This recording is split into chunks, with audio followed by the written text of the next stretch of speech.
What's going on, guys? I'm Matt from SB Fishing TV here with Carl's Bait and Tackle. Today we're going to go over how to attack the fall transition.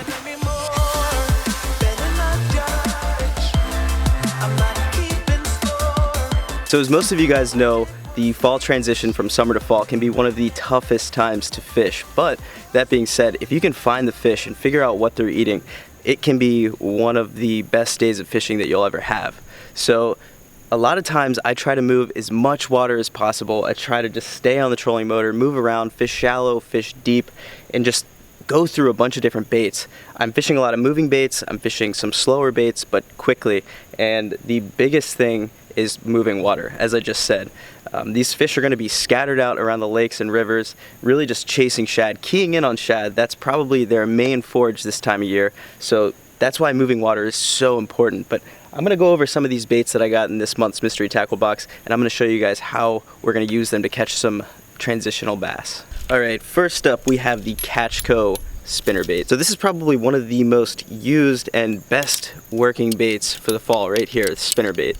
So a couple different reasons why. One, I just said that the shad are the primary forage for the bass this time of year, and that is why that spinnerbait's going to work so well. You can cover so much water with it. You can fish it deep, you can fish it shallow. It's super versatile, and again, you can just cover so much water with this thing. Stay on the trolling motor, just run down the bank, fish in coves, fish on the main lake, shallow tapering points, fish big feeding flats, you know, just everything. Just move around as much as you can. Try to pinpoint these fish because they're going to be so scattered.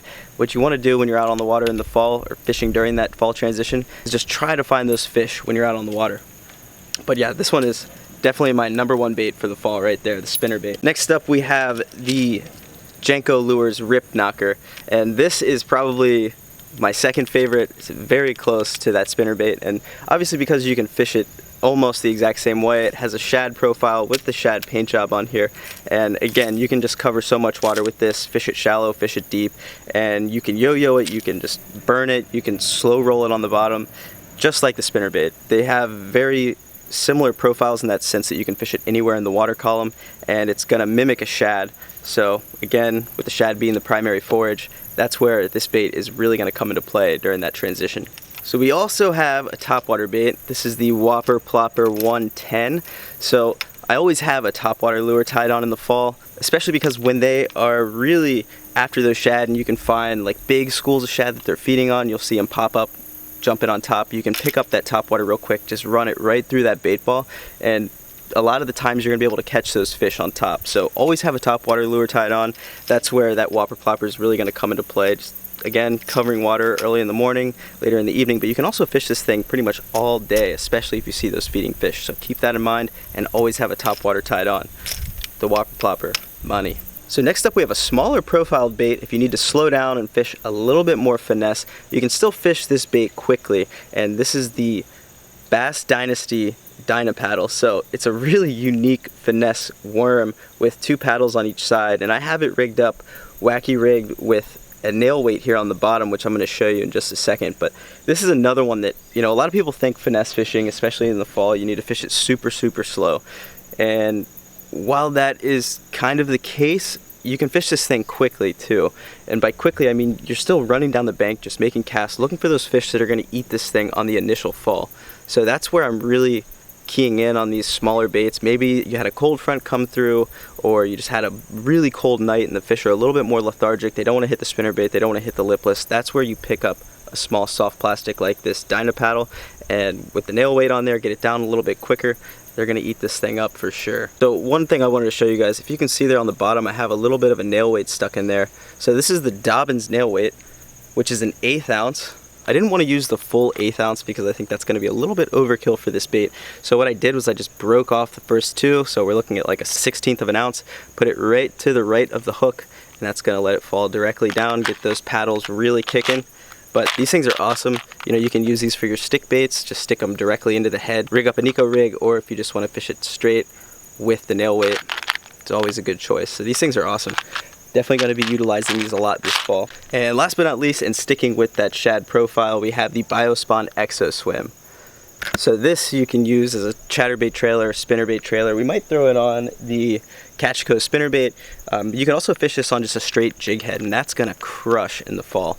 So Again, you can fish this anywhere in the water column, all the way at the top. You can drag it on the bottom. You can fish for suspended fish in the middle.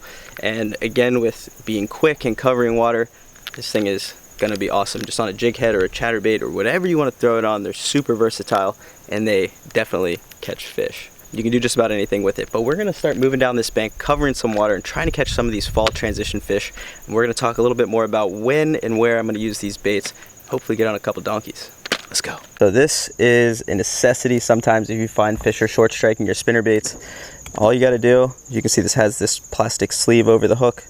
Just slide it right through. And that is gonna keep that hook from coming off.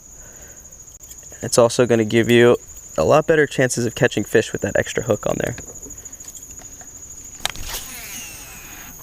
So right now we're kind of working our way down a bluff wall. We're fishing in 25 feet of water, but really we're just looking at that first 5 or 6 feet of shoreline, making a lot of parallel casts, getting it as close as we can to the grass, rock, and wood, and just covering water.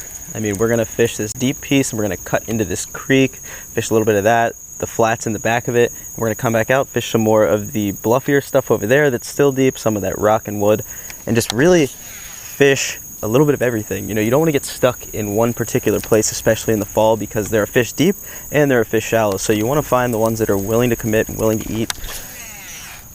So the biggest thing is just being versatile, moving a lot of water, fishing a lot of different things, and trying to key in on those fish that are willing to eat.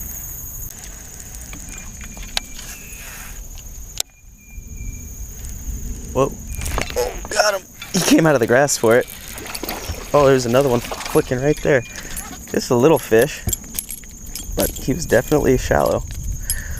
Didn't need the trailer hook for that one. He had that thing pretty deep.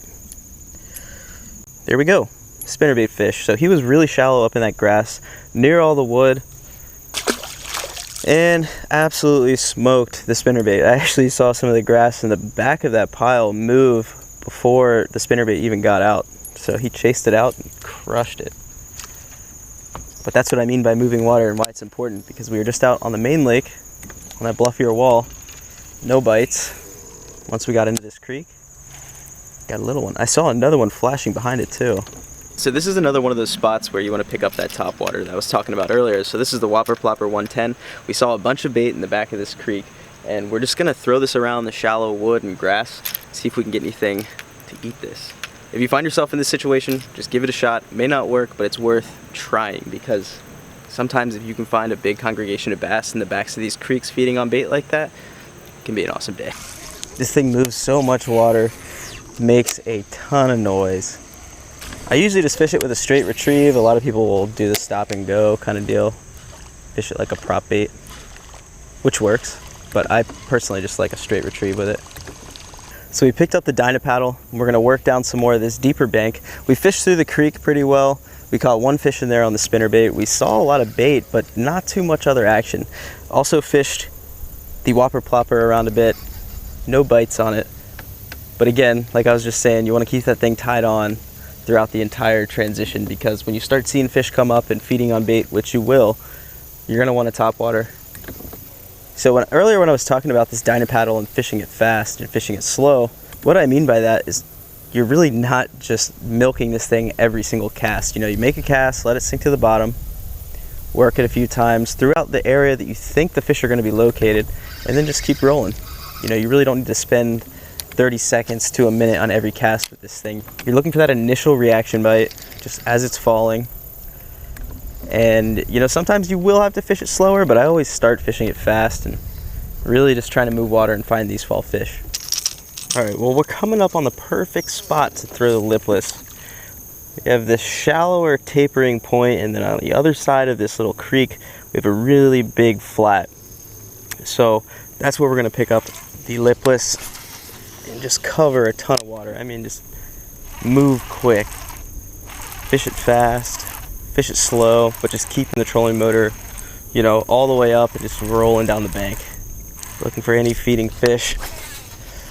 Not really stopping at all, just making as many pinpoint casts as we can. So one of my favorite ways to fish the lipless is either just straight retrieving it back to the boat, kind of burning it, or yo-yoing it. Yo-yoing it, I find, is just one of the best techniques you can do to catch fish on this thing. just has so many rattles in it. It makes a bunch of noise and just bouncing it off the bottom. If you get it in front of a fish, they really can't not eat it.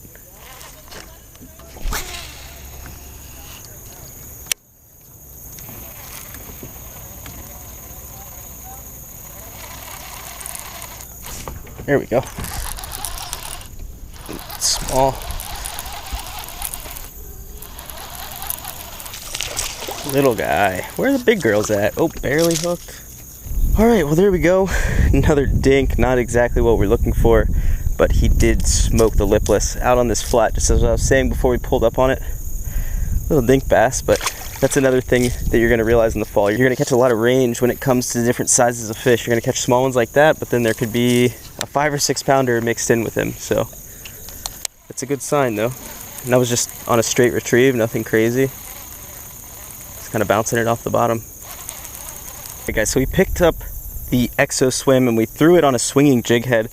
One that you can throw it on is the rear loader swing jig. That thing is awesome. And I'm throwing it on one extremely similar to that. And all you got to do is cast it out and retrieve it. And you can play around with where it's at in the water column. And again, this is another shad profile bait. It's going to mimic the forage that these fish are really keying in on. And you can fish it a lot of different ways. You can just straight retrieve it, or you can drag it on the bottom, you can hop it. There's just a bunch of different things you can do. And this thing is definitely going to catch us some fish. We're going to fish it pretty much on the same styled area we just caught that last fish on the Lipless. Just a shallow flat. I saw some bait on it jumping around earlier, so hopefully we can pick up a couple. Again, we've just been covering a ton of water today. We fished deep, we fished shallow, we fished points, flats, cuts, creeks, a bunch of wood, grass. There's a little bit of gravel up here, which is nice. That's something I really like to pay attention to in the fall. Riprap banks, any sort of gravel, rocks, anything that's shallow, that's, oh, eat it, come on. Nope. But yeah, anything that's shallow that's close to deep water is usually a really good spot to pay attention to.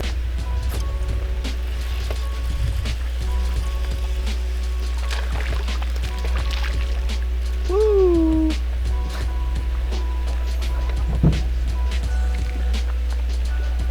Another dink. But it was on the EXO Swim with the swinging jig head.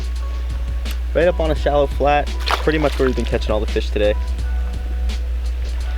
Just can't find the big ones. All right guys, well obviously it's starting to come down, so that's gonna be it for me today. I really hope you enjoyed this video, and I really want you to take these baits that you get in your mystery tackle box, go out this fall and try to catch yourself some big fall donkey bass. Make sure you cover a lot of water. Be really versatile with your baits, fish shallow, fish deep, and just remember that these fish are constantly moving around, especially in the fall. So take these tips that I gave you today, go out and catch some big fall fish. Make sure you hit that subscribe button on Carl's Mystery Tackle Box, and I'll catch you all on the next one.